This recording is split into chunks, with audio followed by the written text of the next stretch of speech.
Hey, what's going on guys? RVZ Stealth here, and in today's video, I'm going to give you my opinion on the best junglers for Season 4, patch 4.17. So first up, I have Wukong. Pros to Wukong are he's got amazing level 6 ganks. Once you hit level 6 with Wukong, you want to be targeting bot lane or targeting a lane that's pushed out because you're almost guaranteed a kill when you hit level 6 because his ultimate is just so strong for ganks. His W is also great for ganking because you can sit in the bush, use your W, and then just sneak up on your opponent that way. He also snowballs super hard. Once he picks up his Elder Lizard as well as his Ravenous Hydra, he starts to do a lot of damage. His ultimate is game-changing. When you're playing Wukong, you want to be finding teamfights if your team is ahead, because if you can get a multi-man ultimate off on the enemy team, then you're going to have a really high percentage chance of winning that teamfight. He's also got strong Yasuo synergy. Him and Malphite probably have the best synergy with Yasuo, and if you're looking for a champion to pair up with Wukong, I definitely recommend playing Yasuo. Cons to Wukong are he is very weak when behind because he's an engaged champion, and if he doesn't have his items, then he's not a very strong pick. He's also got no mobility, so you got to make sure that if you're jumping in, that you're using your clone to its highest potential to escape sticky situations. And he also relies on his ultimate, so if you're playing against a Wukong and the reason why you're losing teamfights is because of his ultimate, then when it's down, or if he blows it on one champion, or if he just uses it carelessly, then try to engage because his ultimate is a big ability for teamfights, and if it's down, then you'll have a better chance at winning. He also has weaker ganks pre-6, and he does need blue buff because he runs on quite a bit of mana. So next up I have Amumu. He's probably the best tanky jungler right now, and he's got such a good CC kit because of his ultimate and his bandage toss. Pros to Amumu are he has insane level 6 ganks, probably the best level 6 ganks in the game because of his ultimate and his bandage toss. He also has strong pre-6 ganks because of his Q. He has strong engage. He's got a long range engage because his bandage toss is just such a long range ability. He can be tanky and still do a lot of damage. If you build Spirit of the Spectral Wraith on Amumu and pick up one other AP item, he actually does a surprising amount of damage. And he's also an AP jungler, so this helps if your team is going, say, a Yasuo mid and another AD top, then you can play Amumu jungle to help out with your lack of AP. He also has very fast clear speeds in the jungle with his E and his W, and he's got great CC.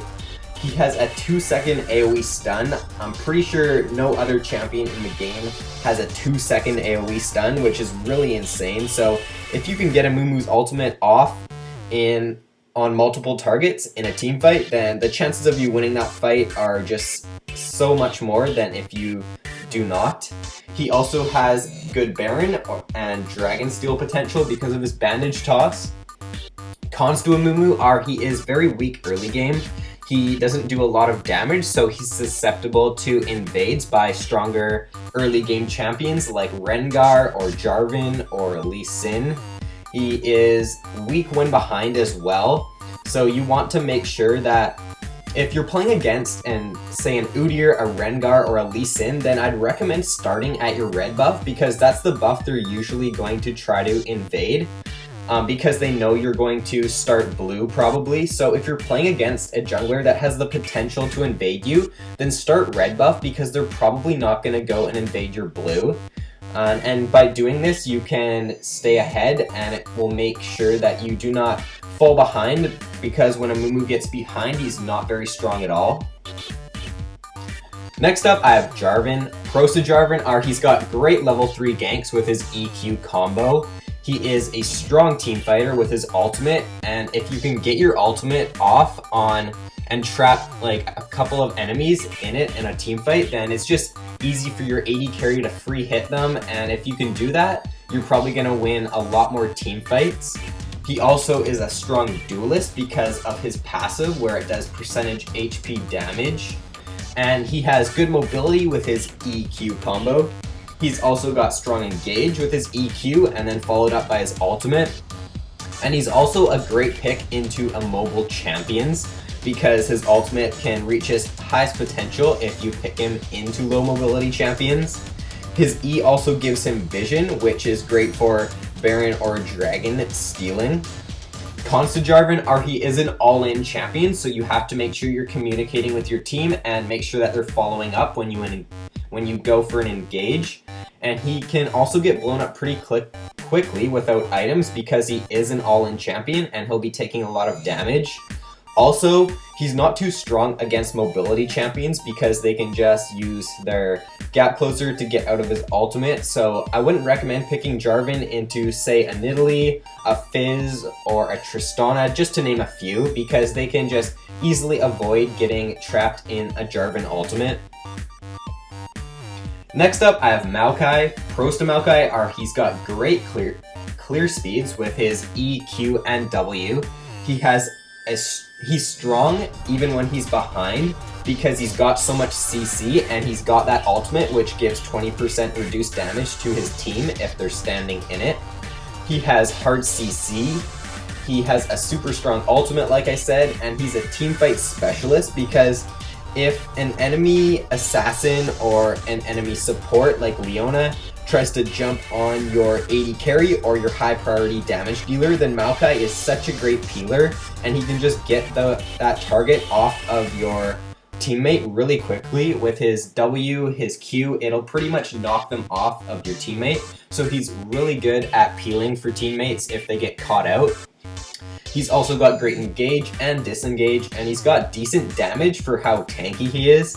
If you build a Rod of Ages, which is one of the items you want to go for on Maokai, then you actually do a surprising amount of damage while also being really tanky late game. He has great level 3 ganks because all of his abilities have some sort of CC built into them, so he's really strong at ganking level 3. He has a strong early game as well in the jungle because of his passive and because of all the CC abilities he has.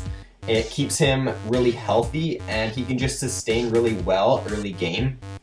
Cons to Maokai are he is a weaker duelist, level 6 now, because of the recent nerfs to his ultimate, so you just gotta make sure that you're not fighting close fights because you have to remember that Maokai's ultimate will not do as much damage as it did before.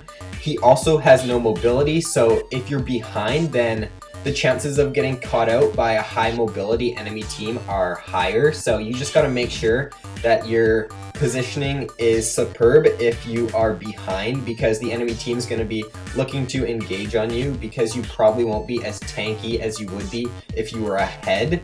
And he also has to rely on his team for most of the damage. You want to make sure that you're staying close to your high priority damage dealers in teamfights and making sure that you're peeling for them because you don't really do that much damage, and you want to make sure that you're keeping your damage dealers alive because that's what Maokai is best at. So last but not least, I have Kha'Zix, and he's been on my tier list at number 1 for 2 patches in a row now, and it's for good reason. Pros to Kha'Zix are he's got resets on his E.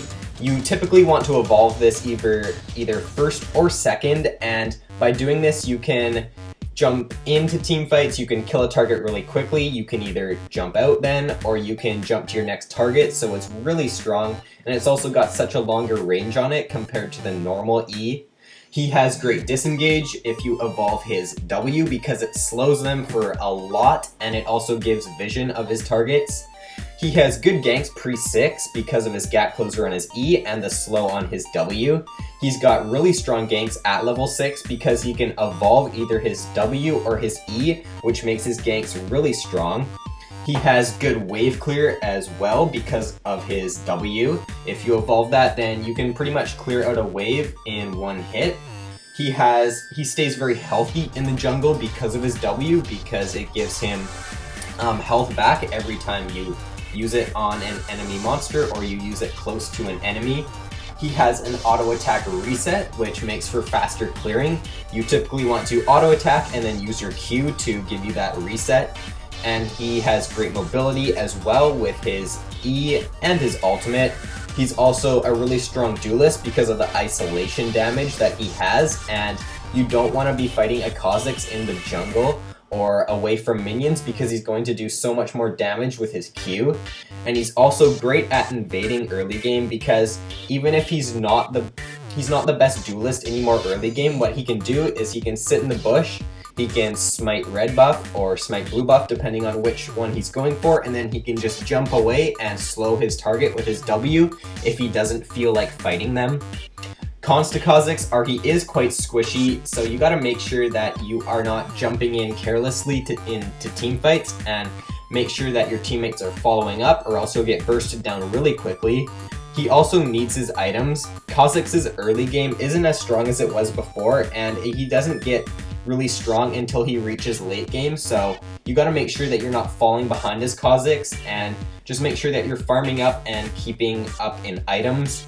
He also does need blue buff, so if your mid laner runs on a lot of mana, then it's not the best because Kha'Zix does rely on blue buff for at least the first couple of levels because he does run on quite a bit of mana until he picks up his Spirit of the Elder Lizard. So honorable mentions for this patch include Rengar, Rammus, and Vi. Rengar is still a strong champion for solo queue jungle in my opinion because he's got such a strong ultimate. His snare is really strong for team fighting or engaging from stealth, and even though his the danger radius on his ultimate got increased so that people can see when he's coming a lot quicker. If you buy mobility boots and you buy a Youmuu's Ghostblade, then you'll be on top of them really quickly and they still won't have much time to react, so I still think he's a pretty strong pick for solo queue. Rammus is also really strong, especially if the enemy team is building a lot of AD, so pick Rammus into teams that are building lots of AD because he's a really strong champion against them. And Vi, her kit is also really strong for solo queue because she's got a lot of CC and she can just lock down targets really easily with that. She's also got some pretty good clear speeds in the jungle, so any of these champions are strong, but they just didn't make the top 5 in my opinion. So that's all for this video, guys. If you enjoyed, then be sure to like and subscribe for more League of Legends content. And if you were wondering why I didn't include a certain champion on my list, then be sure to comment below asking me why, and I will get back to you on that. But nevertheless, guys, thanks for watching, and I will see you in my next video.